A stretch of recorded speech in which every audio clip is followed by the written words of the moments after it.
ഇന്ന് നമ്മുടെ രാജ്യത്തെ സംബന്ധിച്ചിടത്തോളം വളരെ പ്രധാനപ്പെട്ട ഒരു ദിവസമാണ്. നമുക്കറിയാം, ഇന്ത്യയിലെ RSS നേതൃത്വത്തിലുള്ള BJP ഗവൺമെന്റ് അവരുടേതായ അജണ്ടകൾ വലിയ തോതിൽ നടപ്പാക്കി പോവുകയായിരുന്നു. അത് നടപ്പാക്കുന്നതിനായി എല്ലാ വളഞ്ഞ വഴികളും അവർ സ്വീകരിക്കുന്നുണ്ടായിരുന്നു. വർഗീയതയെ വലിയ തോതിൽ ഉപയോഗിക്കുക, ജനങ്ങളെ വ്യത്യസ്ത ചേരികളിലാക്കുക, വൻതോതിൽ ഭിന്നത ജനങ്ങളിൽ സൃഷ്ടിക്കുക, അതിൻ്റെ എല്ലാം മറവിൽ കൂടുതൽ കൂടുതൽ ജനവിരുദ്ധമായ നടപടികൾ സ്വീകരിക്കുക. ഈ ഘട്ടത്തിലെല്ലാം തങ്ങളുടെ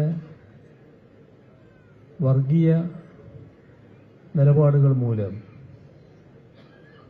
ഒരു വിഭാഗം ആളുകളെ ഒന്നിച്ചു നിർത്താൻ BJPക്ക് കഴിയുന്നുണ്ടായിരുന്നു.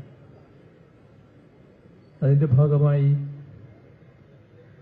BJPയുടെ ഗവൺമെന്റ് തുറന്നും അധികാരത്തിൽ വരുന്ന അവസ്ഥയാണ് ഉണ്ടായത്. ലഭിച്ച അധികാരം തങ്ങളുടെ ഹീനമായ അജണ്ടകൾ, അത് നമ്മുടെ മതനിരപേക്ഷതയ്ക്കെതിരാണ്, ഫെഡറലിസത്തിനെതിരാണ്, ജനാധിപത്യ രീതികൾക്കെതിരാണ്. അത്തരത്തിലുള്ള അജണ്ടകൾ നടപ്പാക്കുന്നതിനാണ് വീറോടെ BJP ഗവൺമെന്റുകൾ നീങ്ങിയിരുന്നത്.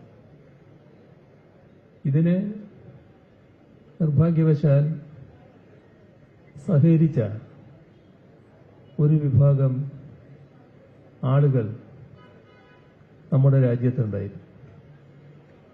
അതിൽ ഒരു ഭാഗം രാജ്യത്തെ ഇടത്തരക്കാരുമായിരുന്നു.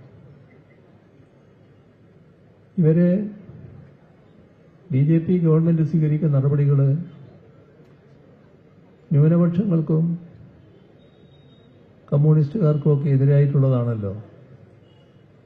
അതൊന്നും തങ്ങളെ ബാധിക്കുന്നില്ല എന്നൊരു ചിന്തയിലായിരുന്നു ഇവരെ സഹായിച്ചവരും പിന്താങ്ങിയവരും നിന്നിരുന്നത്.